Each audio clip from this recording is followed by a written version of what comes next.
The fuck is this?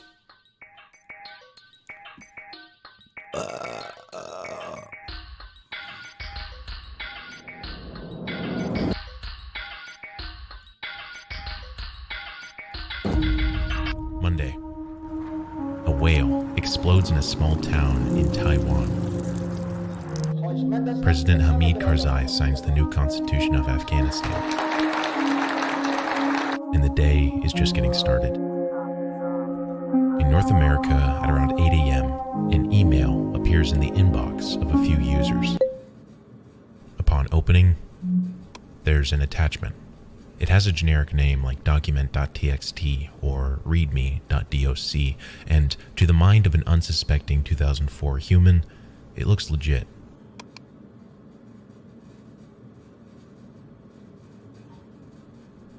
Right now, the virus, also known as My Doom, is now copying itself to the Windows System folder and replacing an existing file called taskmon.exe. It also creates the file shimjapi.dll in the same directory. This is a backdoor Trojan that opens TCP listening ports ranging from 3127 to 3198. A TCP listening port is a network protocol that an application listens to. It acts as a communication endpoint, so in this case, it acts as a portal that can download and execute other files from wherever the virus was originally deployed. One of these files is simply named message. The worm then creates two registry keys. The first one says that whenever the computer is rebooted, the same worm will run again. The second one says that whenever the user opens Internet Explorer, the file created earlier, shimjapi, will also run. To the unsuspecting user, nothing is happening. In the background, the worm is now propagating itself, sending emails using the original computer's network to other users. It disguises under randomly generated email addresses with generic names like Adam, Alex, Dan, Maria, and Sandra. But this worm isn't blind. It's smart. It avoids sending itself to domains that would house users that could discover it, domains like .edu, .gov, and others. It also avoids informational addresses like help@ or admin@, and that's just before lunch. Are watching Disrupt TV. What the fuck is this?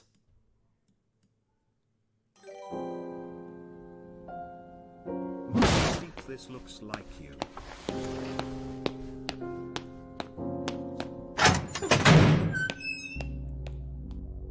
By the midday sun, the worm has slowed overall global internet performance by approximately 10%.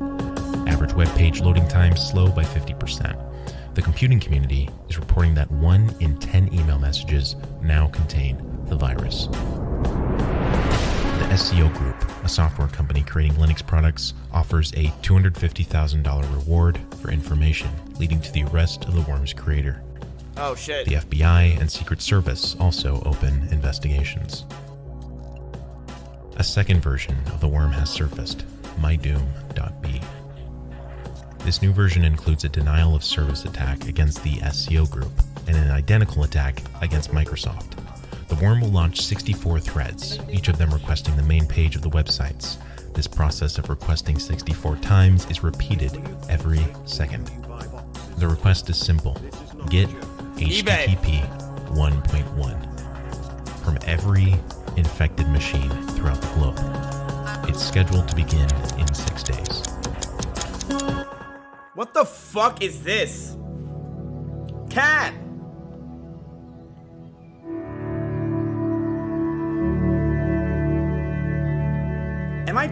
What the fuck is going on?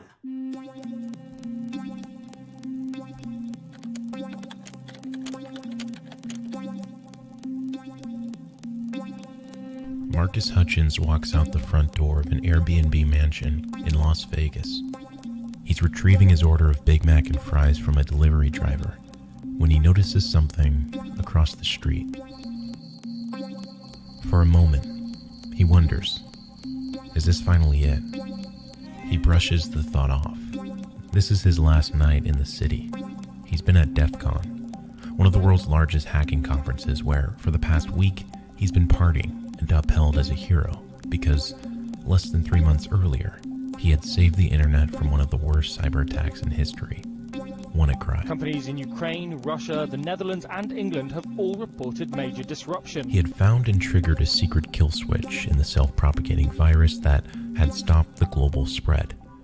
This had earned him major status in both white and black hat networks.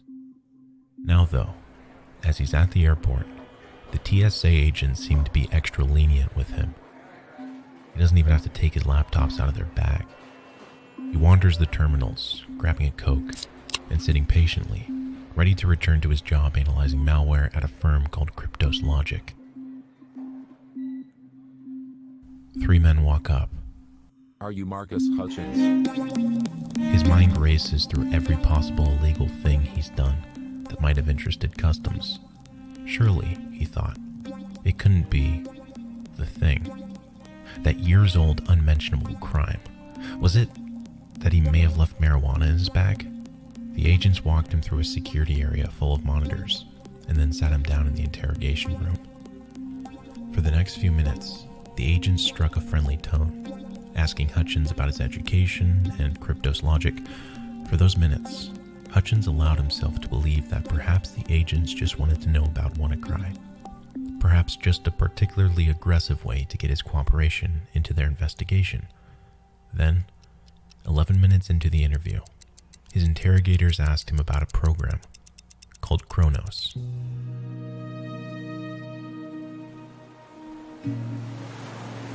From the age of 6, Hutchins had watched his mother use Windows 95 on the family's Dell Tower desktop. His father was often annoyed to find him dismantling the family PC or filling it with strange programs. Hutchins develops a keen interest in surfing, freedom in the ocean. He also grows farther into the other kind of surfing. He becomes curious about the HTML characters behind the websites he visits. Good one. And was coding rudimentary Hello World scripts in BASIC by the age of 13. He came to see programming as a gateway to build whatever he wanted. Far more exciting than even the wooden forts and catapults he built with his brother. On his 13th birthday, after years of fighting for time on the family's aging Dell, Hutchins' parents agreed to buy him his own computer, or rather, the components he requested. Or he played Minecraft. Within a year, Hutchins is exploring an elementary hacking forum, one dedicated to wreaking havoc upon the popular instant messaging platform MSN. There, he finds a community of like-minded young hackers showing off their inventions. One brags of creating a kind of MSN worm that impersonates a JPEG. When someone opens it, the malware would instantly and invisibly send itself to all their MSN contacts, some of whom would fall for the bait, open the photo, which would fire off a round of messages infinitely. Around the time he turns 14, Hutchins posts his own contribution to the forum, a simple password stealer. Install it on someone's computer, and it could pull the passwords from the victim's web accounts. Jesus! Passwords were encrypted, but he'd figured out where the browser hid the decryption key. When asked on the forum how many passwords he's gotten from the hack, he says he didn't. It was just a cool thing he made. Over the next few years, he sharpens his skill by executing petty hacks, including booting his entire school's admin office out of their network. Cool. He gets suspended for 2 weeks. The original hacking community he started on gets shut down, so Hutchins joins a new one called Hack Forums. I've been there. From petty hacks to more serious ones, the community on this site has murkier ethics. Here, Hutchins, now 15 years old, brags about a botnet he had created of more than 8,000 computers, mostly hacked with simple fake files he'd uploaded to BitTorrent sites and tricked Pirate Bay, users into running. He also goes on to set up his own business. He begins renting servers and then selling web hosting services to the hack forum users for a monthly fee.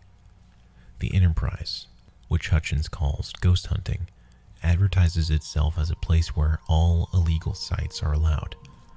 One customer asks if it was acceptable to host Juarez, black market software. Hutchins immediately replies,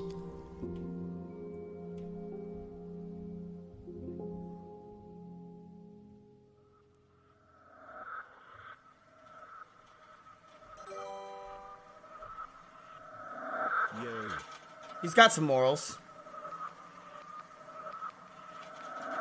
experts discover something in the code, an error that will deem the attack non-functional on the day of reckoning. Some skeptics warn that the error may be a decoy intended to conceal the true purpose of MyDoom. I was alive. MyDoom B is now blocking access to websites of over 60 computer security companies, as well as ads by DoubleClick and other online marketing agencies. It's spreading, but not as fast as MyDoom A. 1 in every 5 emails now contain the worm. Oh shit. We've reached the peak. Microsoft offers an additional $250,000 to the reward. That's so cool to see companies like that do that shit. The denial of service attack begins 2 days earlier than expected. An estimated 1 million computers, now infected, send connections It's to literally SCO. bounties. The company responds by removing their original domain from operation. The second attack begins, this time aimed at Microsoft. Microsoft responds by directing users to a website unaffected by the attack. The attack, at this point, has remained minimal. Microsoft.com remains functional. A second one, It never was known functional. as Doomchoose, has appeared. It rides the tail end of MyDoom by sneaking into a back door left open. Its purpose is the same as its big brother, a DDoS against Microsoft. However, it doesn't make much of a dent. MyDoom A stops spreading. The back door remains open. Someone triggers MyDoom B and stops it from spreading.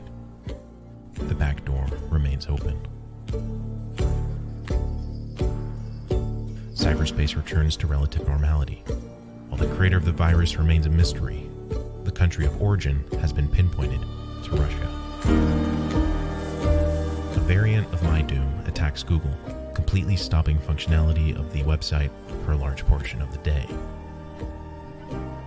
New versions begin surfacing. MyDoom U, V, W, and X infect more computers and install more backdoors, sparking worries that a new, more powerful MyDoom is brewing. MyDoom version AO is born. Then, silence. Just an hour ago, we had an attack. We learned from the NYSC that they've had some kind of denial of service attack on their website. U.S. authorities say North Korea may be responsible for cyber attacks on government They don't websites even have in the internet. United States and South Korea. The code was called Trojan.dozer, and much of the language it's written in appears to be reused from the MyDoom worm. But the original hasn't resurfaced. The ransom money remains unclaimed. The estimated damages the virus caused Roughly 38 billion US fiat. the individual or the group behind the virus has yet to be found, remaining in the shadows of cyberspace. And here we go. You can see already the massive amount of traffic being pushed out of this virtual machine.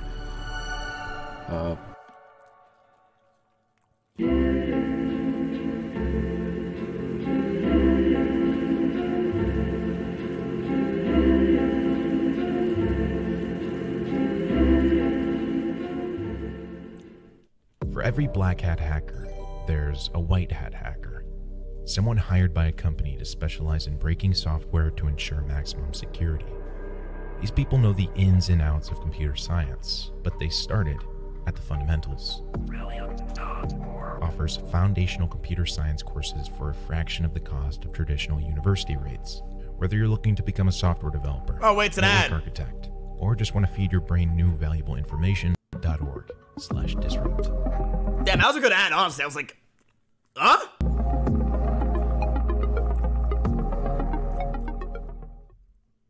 In his mind, he still sees what he's doing as several steps removed from any real cybercrime.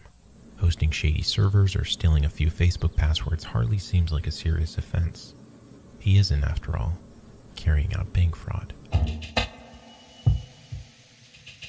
After hearing about this particularly talented young hacker, a figure on the forum known as Vinny reaches out to Hutchins with Hey, an offer. Vinny. What's this next? It's scary. He says he'll give Hutchins half the profits from every sale. They'd call the product You basket. After after the Japanese upas tree, whose toxic sap was traditionally used in Southeast Asia to make poison darts and arrows.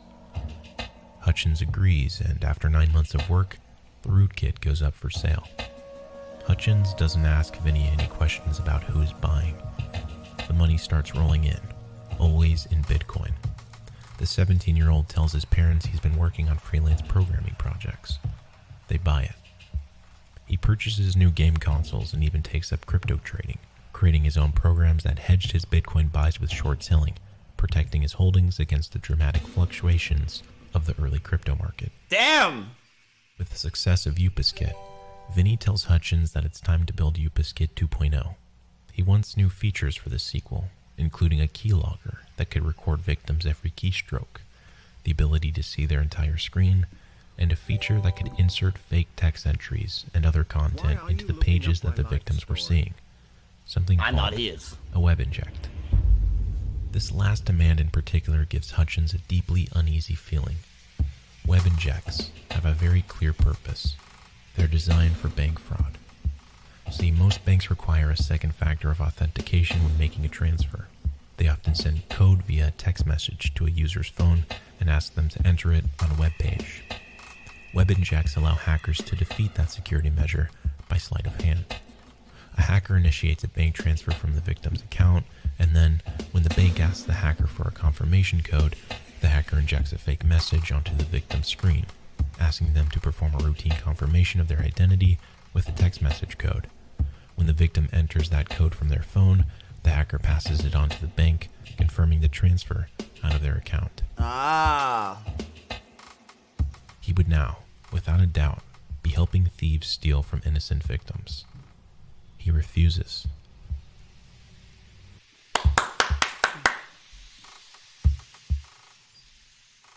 A year earlier, Vinny offered to give Hutchins free weed, mushrooms, and ecstasy from Silk Road.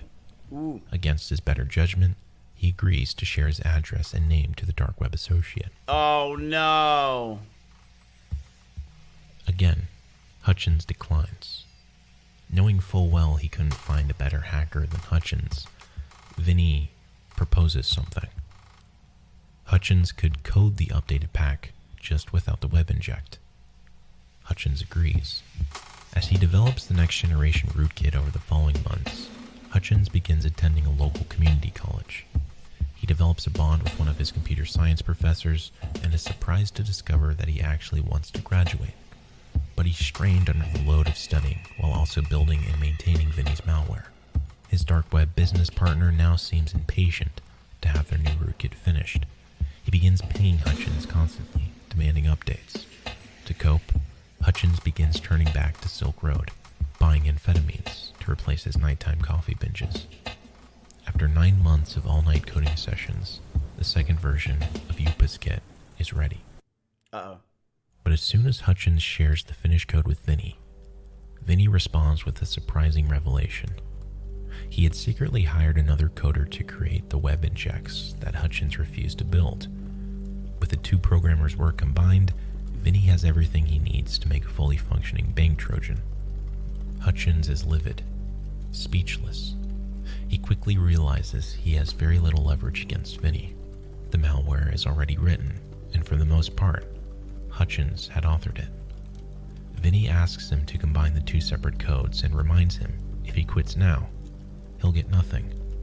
He'd have taken all the risks, enough to be implicated, but would never receive any of the rewards. Hutchins' instincts tell him to quit.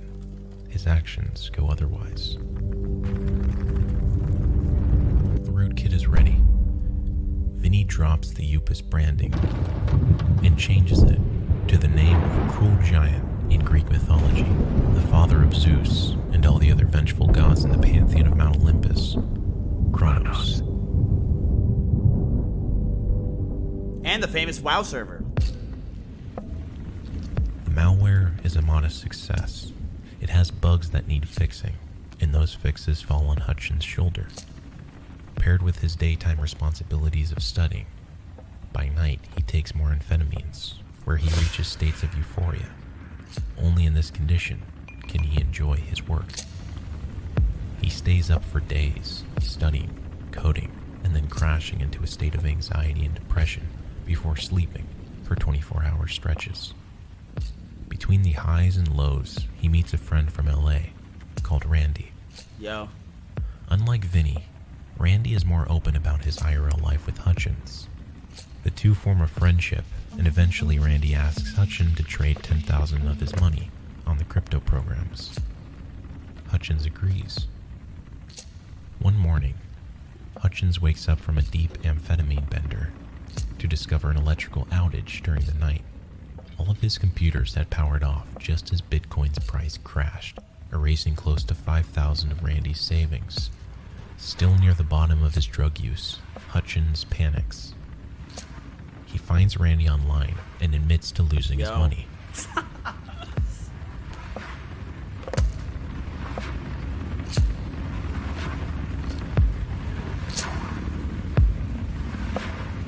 Knowing that Randy has been looking for bank fraud malware in the past, they call it even.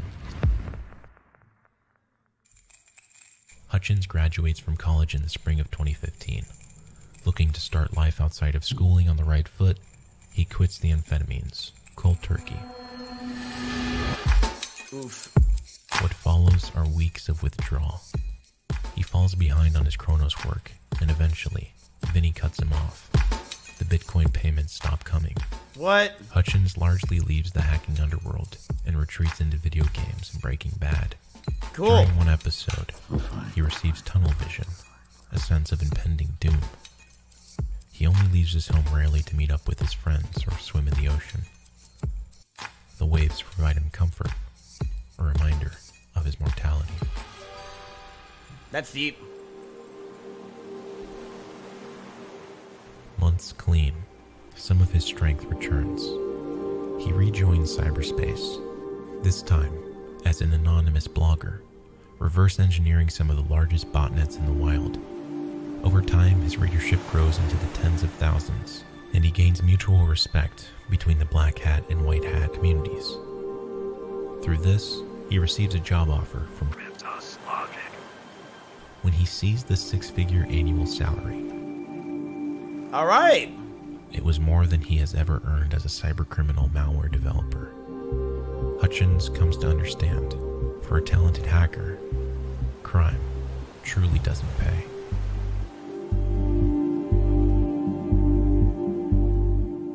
A young anesthesiologist is finishing a lunch of chicken curry and chips from the hospital cafeteria, trying to check his email before he's called back into surgery. But he can't log in. The email system is down. He shares a brief collective grumble with the other doctors in the room, who are all accustomed to computer problems across the NHS. After all, their PCs are still running Windows XP. Just then, an IT administrator comes in the room and tells the staff that something more unusual is going on. A virus is spreading across the hospital's network. One of the PCs in the room has rebooted, and now, it isn't until they check the world news to discover the attack is global. Cybersecurity researchers name the worm WannaCry, after the extension it adds to file names after encrypting them. As it paralyzes machines and demands its Bitcoin ransom, WannaCry is jumping from one machine to the next using a powerful piece of code called Eternal Blue. Eternal Blue was stolen from the NSA by a group of hackers known as the Shadow Brokers. It leaked into the open internet a month earlier. Yeah, I remember this. Marcus Hutchins is on vacation. He returns from picking up lunch at his local fish and chips shop. He sits down in front of his computer and discovers the internet is on fire. Within minutes, a hacker friend who goes by the name Caffeine sends Hutchins a copy of WannaCry's code. With his lunch still sitting in front of him, he begins dissecting it. First, he spins up a simulated computer on a server that he runs in his bedroom. Complete with fake files for the ransomware to encrypt, he runs the program in the quarantine test environment. He immediately notices that before encrypting the decoy files, the malware sends out a query to a certain, very random-looking web address. This strikes Hutchins as significant, if not unusual. When a piece of malware pings back to this sort of domain, that usually means it's communicating with a command and control server somewhere that might be giving the infected computer instructions. Hutchins copies the long website, strings it into his web browser, and finds. So he visits the domain registrar. And at exactly 3:08, he registers the address. He hopes that in doing so, he'll either be able to steal control away from some of the victims' computers, or at least he'll gain a tool to monitor the number and location of infected machines, a move that malware analysts call sinkholing. Sure enough, as soon as Hutchins sets up the domain on a cluster of servers hosted by his employer, it's bombarded with thousands of connections from every new computer that's Oh, infected. shit. The virus still infects computers, but without connection, the botnet can't continue. Hutchins tweets about the findings.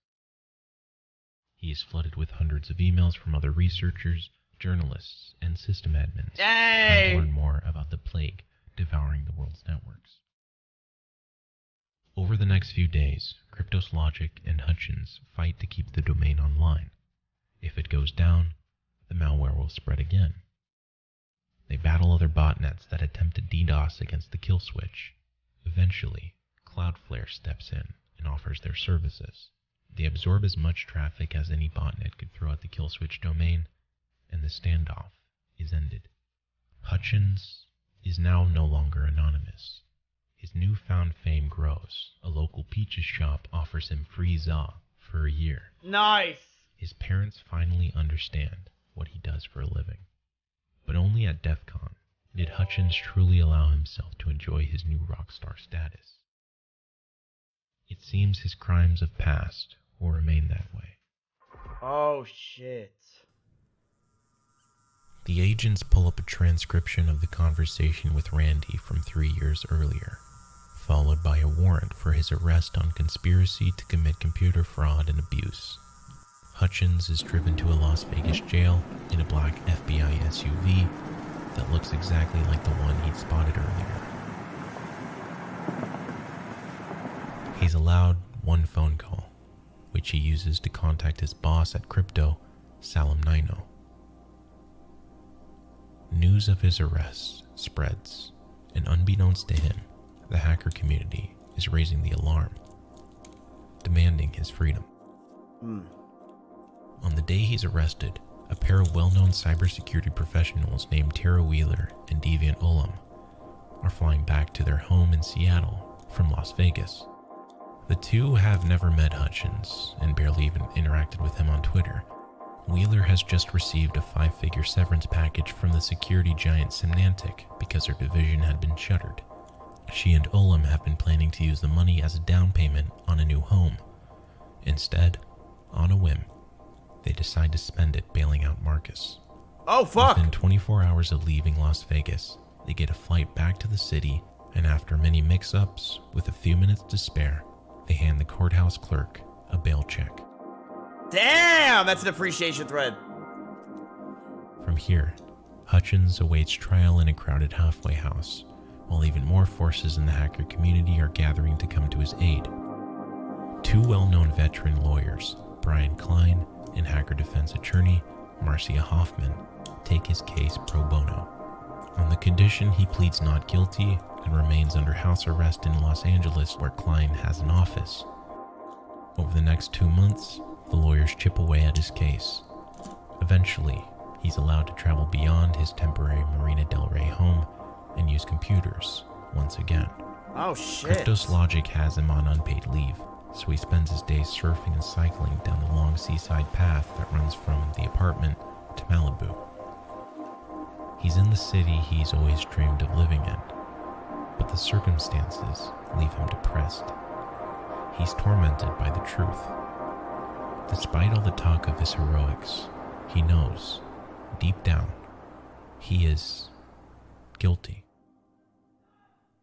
He's offered a deal.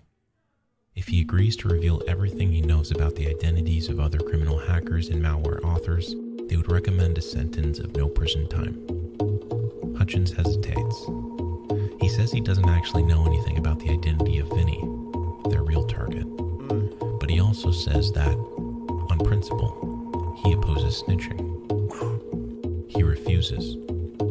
Soon afterward, prosecutors hit back with a superseding indictment, a new set of charges that bring the total to 10, including making false statements to the FBI in his initial interrogation.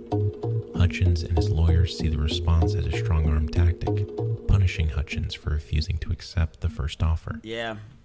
After losing a series of motions, including one to dismiss his Las Vegas airport Hello? What are you doing? I'm working. What are you doing? HD house tour. Wait a minute, you're one-upping me? Are you fucking serious? My stream production quality is so much better than yours. Maya, you're stealing my content. HD house tours, are you... Yeah, this is real high quality. Wait, that's actually real high quality. What the fuck? Isn't that crazy? Isn't that crazy? What the hell? You're stealing my job. Sorry about the immersion. confession as evidence, Hutchins finally accepts a plea bargain in April 2019. This new deal is arguably riskier than the one he's been offered earlier. They now agree only to make no recommendation for sentencing. Hutchins would plead guilty to 2 of the 10 charges and would face as much as 10 years in prison and a $500,000 fine. The choice is up to the judge. And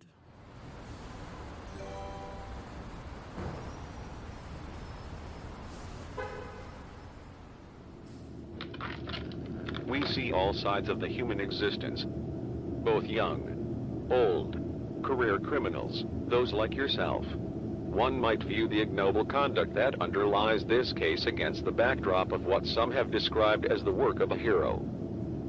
And that is, what gives this case in particular its incredible uniqueness. If we don't take the appropriate steps to protect the security of these wonderful technologies that we rely upon each and every day, it has all the potential to raise incredible havoc. And it's going to take individuals like yourself, who have the skill set, to come up with solutions. The final call in the case of Marcus Hutchins today is a sentence of time already served, with a 1-year period of supervised release. Hutchins is a free man.